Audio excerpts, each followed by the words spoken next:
presentarles cuál sería el impacto. La siguiente, por favor, en Estados Unidos. Bueno, primero, recordar el precedente. Por supuesto que hay un precedente remoto, que es la política que se siguió en los años 30, a partir de 1930, y que provocó en aquella época muchas dificultades porque se inició una guerra comercial, que a la postre redujo el comercio y provocó muchos problemas. Estoy hablando de los años 30. Pero el más reciente, relativamente, fue en 1971, con el presidente Richard Nixon. Él anunció un arancel de 10% a las importaciones de todos los países prácticamente. Fue un arancel general para negociar modificaciones a las políticas cambiarias de sus socios comerciales. O sea, fue un objetivo transaccional. Pongo 10% porque quiero que mis socios hagan modificación en su política cambiaria. Estas medidas generaron ¿qué cosa? Primero, incremento en los precios de los productos importados inmediatamente y una reducción en el poder adquisitivo de los consumidores estadounidenses. Entonces no lo pudieron mantener mucho tiempo por esa razón y duró más o menos 4 meses. Es decir, fue temporal y sí tuvo costos importantes para el consumidor norteamericano. Hay que estimar que ahora los efectos serían mucho mayores, porque en 1971, no solo porque allí era 10% y ahora se habla de 25%, sino porque en 1971 Estados Unidos solamente importaba 3.4% de su Producto Interno Bruto y hoy importa 12.7%, casi 13%, o sea, 4 veces más grande. Entonces, en aquella ocasión fue 10, ahora será 25%. Y además de eso, de esa diferencia muy grande, más del doble, las importaciones han crecido 4 veces, entonces el impacto sería 4 veces mayor, más el doble. La siguiente, por favor.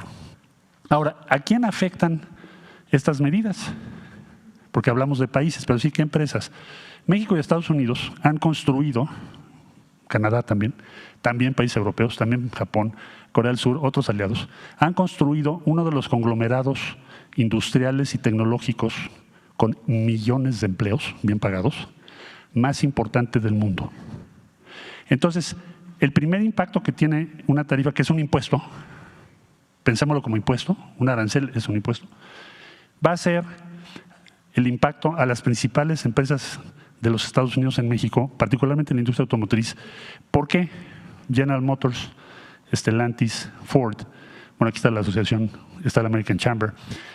¿Por qué razón? Porque son las 3 empresas establecidas en México. Por cierto, recordar que la primera planta de Chrysler se fundó hace 80 años en México.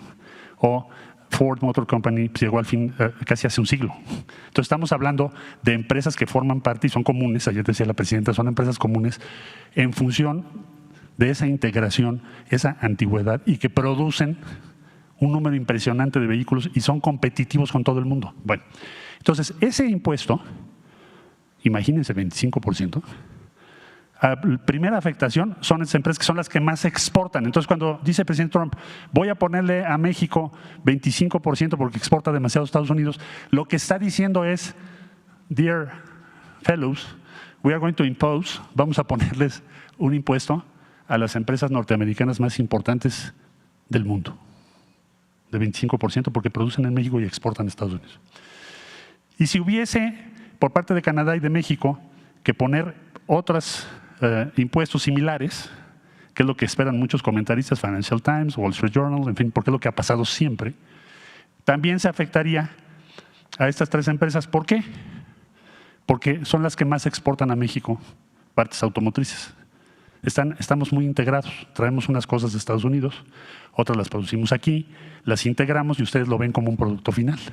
Entonces, es un impuesto que afecta primordialmente a este complejo industrial y tecnológico cuyos principales exponentes son estos 3 grandes grupos de los propios Estados Unidos. La siguiente, por favor. O sea, es un tiro en el pie. Los impuestos, digo impuestos, ya expliqué, porque un arancel es un impuesto. Los impuestos propuestos, o sea, el 25%, tendrán un impacto directo en las empresas, porque equivale a duplicar el impuesto sobre utilidades. ¿Cuál es el impuesto sobre las utilidades en Estados Unidos? Para Ford, General Motors, Stellantis y otras empresas. Imagínense todas las de autopartes, ya no les puse toda la lista porque no me cabe aquí. Son millones de empleos en Estados Unidos. Entonces, pagan, ahorita esta es su estructura. El producto, de este producto, el 21% lo pagan en utilidades, impuestos. De repente le pones 25%. Entonces el impacto sobre las empresas es enorme. Más o menos pensamos que al final estos impuestos van a afectar al consumidor en los Estados Unidos, pero también a las empresas, y se perderían alrededor de 400,000 empleos. ¿Esto de dónde sacamos la cifra? Pues en los Estados Unidos. 400,000 empleos en Estados Unidos.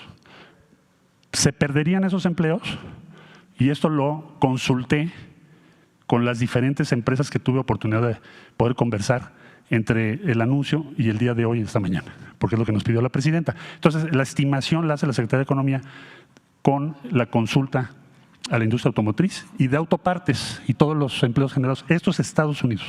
Entonces, se le coloca 25% de impuesto a las empresas que ya describí, principalmente, aunque hay muchas otras, pero principalmente a esas, y puede afectar a 400,000 empleos en los Estados Unidos.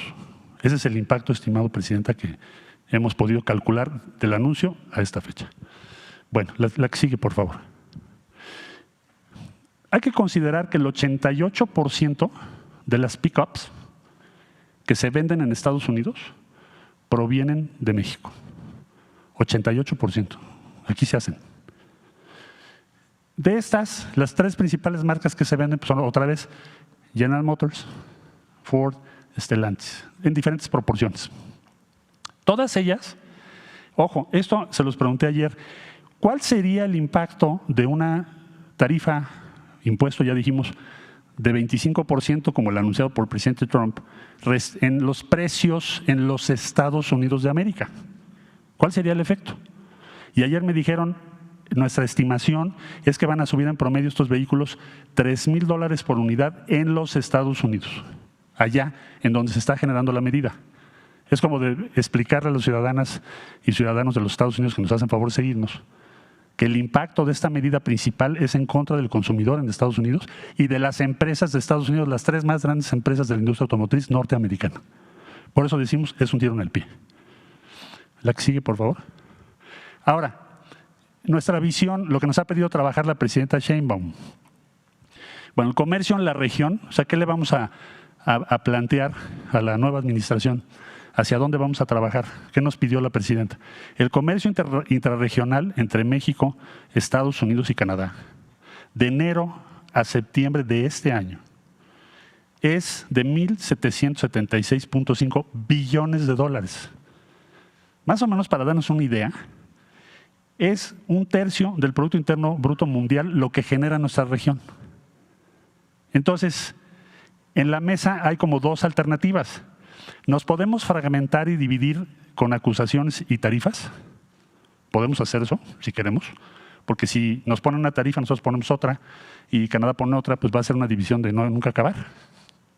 O construimos juntos una región fuerte, competitiva y preparada para liderar el futuro y competir con otras regiones. México, por supuesto, y nos pidió ya la presidenta que trabajemos eso, y vamos a trabajar con todos ustedes, es crear una región más fuerte y no un conflicto y una división. La que sigue, por favor. Entonces, ¿qué es la propuesta que México va a preparar para esto? Bueno, primero, tener estabilidad regional. Hay que cooperar en seguridad, en migración, en gobernanza, en muchos temas. Estabilidad regional. Segundo, prosperidad compartida. Esto nos ha subrayado la presidenta Claudia Sheinbaum, que debe ser el objetivo de los tres países, lograr esto. Todo lo que vaya contra la prosperidad compartida no funciona. Todo lo que sean impuestos innecesarios, encarecer productos, dificultar producción, va en contra de la prosperidad compartida que queremos. Aumentar la competitividad global.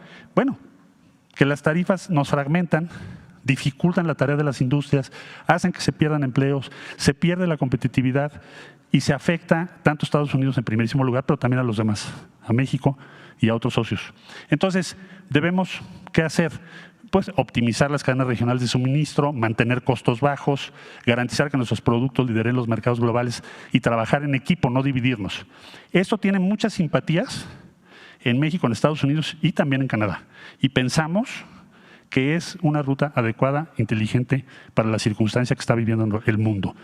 Muchas personas me han llamado del anuncio para acá, presidenta, para mostrar su disposición, desde luego toda la industria automotriz, pero no solo la industria automotriz, la aeronáutica, la producción agropecuaria, bueno, todas las ramas financieras para apoyar la propuesta de México. Tiene un apoyo impresionante, muy amplio en los Estados Unidos y en todo el mundo.